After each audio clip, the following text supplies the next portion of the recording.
everybody, it's Christine. I'm your friendly neighborhood cosmetologist. I'm here today to try and help you guys along your path for, future professionals.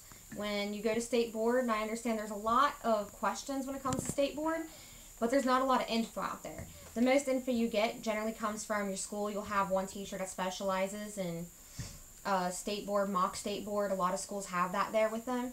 But if you go to try and get on YouTube or search the internet for it, there really isn't a lot of studying information.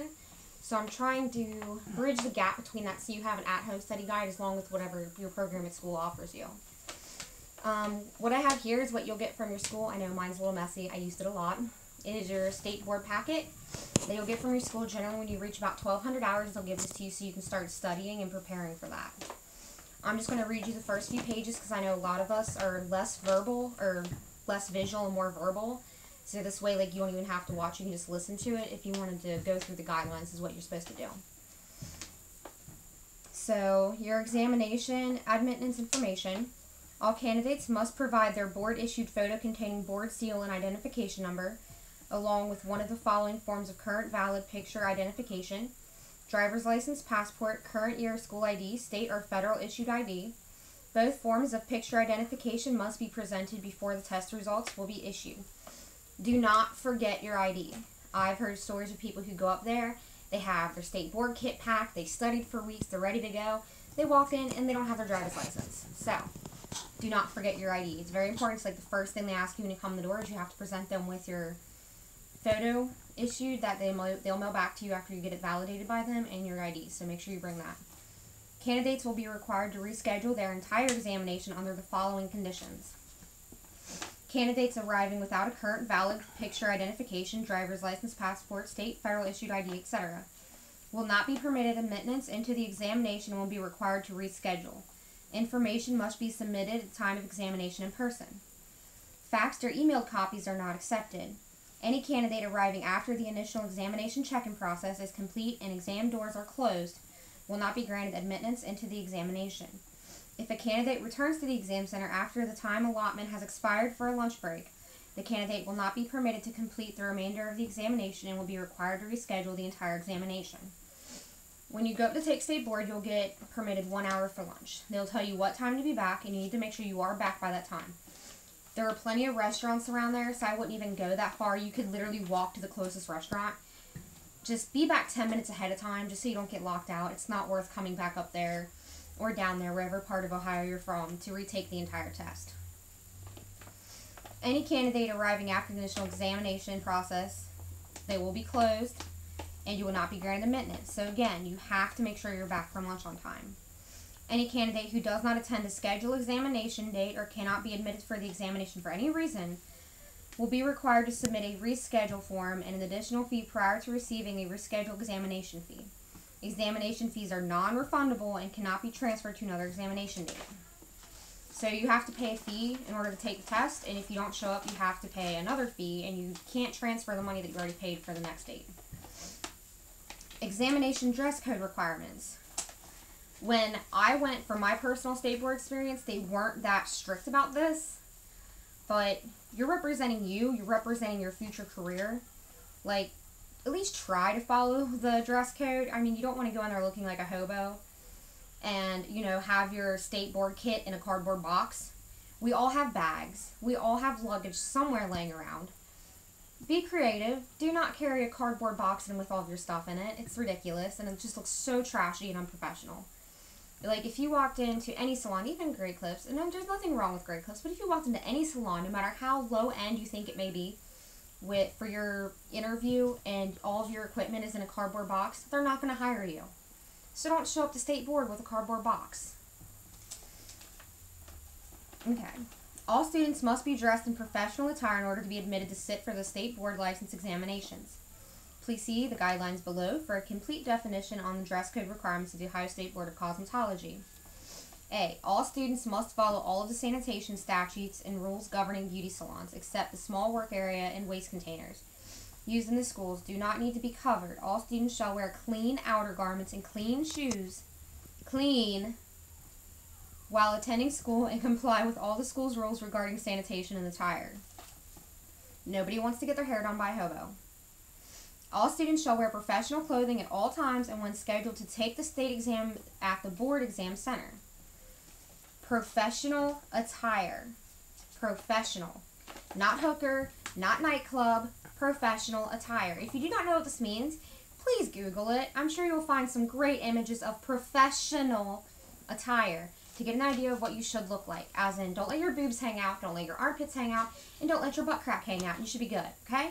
Anything that you're wearing on your lower body should come to the knee or below the knee. Nothing above that. That's not professional. That's hooker attire. So no hooker attire. All clean outer garments shall be closed-toed. Clean shoes are required. Closed-toed shoes. No flip-flops. No open-toed stilettos. Clean, closed-toed, comfortable shoes. Students wearing shorts, mini skirts, tank tops, halter tops, midriff type tops, t-shirts with graphics unrelated to a school or salon, or torn and tattered clothing should not be admitted into the test center. Just a little bit more describing the professional attire. Students not admitted to the test center shall be dismissed, required to reschedule for the state exam, and shall require to pay a reschedule fee. Exam center rules. Manufacturer's labels are required on all disinfectants and hand sanitizers. Disinfectant labels must state EPA registered, hospital effective, and list bactericidal, virucidal, and fungicidal and be effective against HIV-1 and human hepatitis B virus or tuberculocidal. Labels must be original, photocopied, and legible. You can't handwrite your labels for your hand sanitizers and disinfectants. Handwritten or typed labels are not acceptable. Look at that. Candidates must follow all appropriate infection control and public protection procedures during all phases of the examination.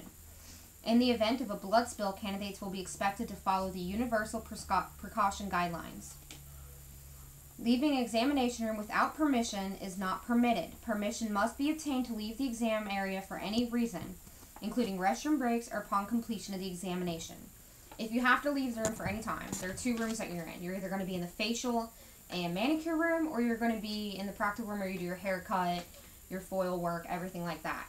If you have to go to the restroom, just ask. They're really nice about it, but just make sure you go and come back. Don't go to the bathroom and play on your phone or anything. And actually, you should probably just leave your cell phone in your car, because if you get caught with your phone, you can get in trouble for it because it can be considered cheating, so don't do it. Just leave it in your car.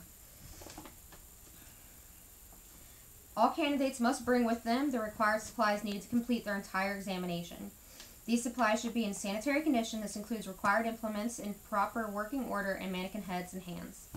I'll go over this with you guys later. I'm actually going to do an example of how to set up your state board kit and have everything that you need in it and how to label everything. So we'll get to that too. Any procedure that requires a demonstration with the use of a chemical will be completed by using a simulated product. That means your permanent wraps, your relaxers, your colors. You're not going to use actual product. You're going to be using cholesterol or conditioner. No liquid monomer requirements. Due to the health and safety issues associated with methyl methacrylate MMA, it is required that all candidates use an odor-free liquid nail product for the examination. Failure to comply with this requirement at any time during the examination will result in dismissal from testing. Candidates are required to use mannequins for all portions of the practical examinations. The live models are not permitted. Your mannequin head requirements. Mannequin heads that are pre-sectioned, indicating the sections by various colors, and are notches writing can aid the examination, are not permitted during any portion of the practical examination. As in, buy a long-haired mannequin head and don't touch it. Or, practice your 90-degree hair on it once, taking about an inch off. But no markings. You can't come in with it pre-sectioned, markers on it. It has to be clean. They will examine your mannequin head, and it has to be visibly clean of any marks. Mannequin hand requirements. Now this one's a little funny in Ohio. We use a rubber glove, latex glove, kitchen glove. It's fun. And you either fill it with rice, oatmeal, sand. I strongly advise using oatmeal because if you accidentally nip it open, you don't have sand pouring out all over the floor. And it makes it way harder for them to determine as to you cutting open your client's hand. So, bigger products like oatmeal work way better. Mannequin hands with digital fingers, trainer hands, are not permitted during the examination. Prior to reporting to the examination, candidates must apply a set of nails to the mannequin hand. The artificial nails must cover the entire nail bed of each finger. I'll also go over explaining that, and we'll do a setup of that too. All mannequin heads' hands will be checked prior to the start of the examination. Candidates with mannequin heads or hands not meeting proper requirements will be dismissed from the exam and required to reschedule. Don't mark up your hands or heads. Examination, general infection control, and safety procedures. Keep all porous items, implements covered when not in use. Example, cotton, paper towels, orange wood sticks, files, etc. Extra combs, tint brushes, etc. Everything you need to have in a Ziploc bag or some type of container that is sealable. If you go to get into that bag, you sanitize your hands before you get in. Once you remove what you have, you put the lid or zip it back up and you sanitize your hands again. Always be safe. You're going to sanitize your hands like crazy during the whole examination. Keep all dry storage areas free of dirt and debris. Cabinet drawers and doors closed. So if you open a door, sanitize before you get in, close the door, sanitize after you come out. Items dropped on floor should be immediately removed. Curling iron cords, combs, shears, clippers, products, etc. If you drop something on the floor, stop what you're doing, pick it up, throw it away, sanitize your hands thoroughly, and then proceed with what you were doing. Like if you have to get out another comb, you need to sanitize, go in, get it out, close, sanitize again.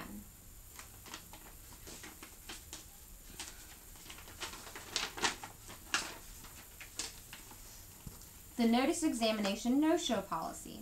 Applicants who cannot attend their scheduled examination date must contact the board a minimum of 48 hours prior by calling or emailing.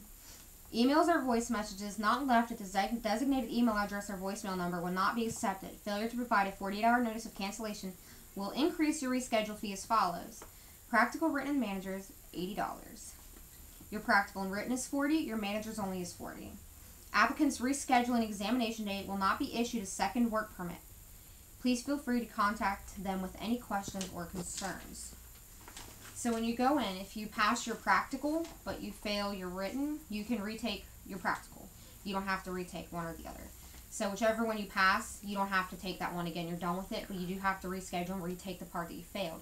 If you applied for a work permit before going to state board and you're using that work permit, like you're working in a salon, that automatically becomes null and void after you not pass the entire test. So they will not permit you another work permit until you complete the entire test with a passing grade and receive your license. And that's all for our intro. I hope it was helpful, and I'll see you guys later with more, alright?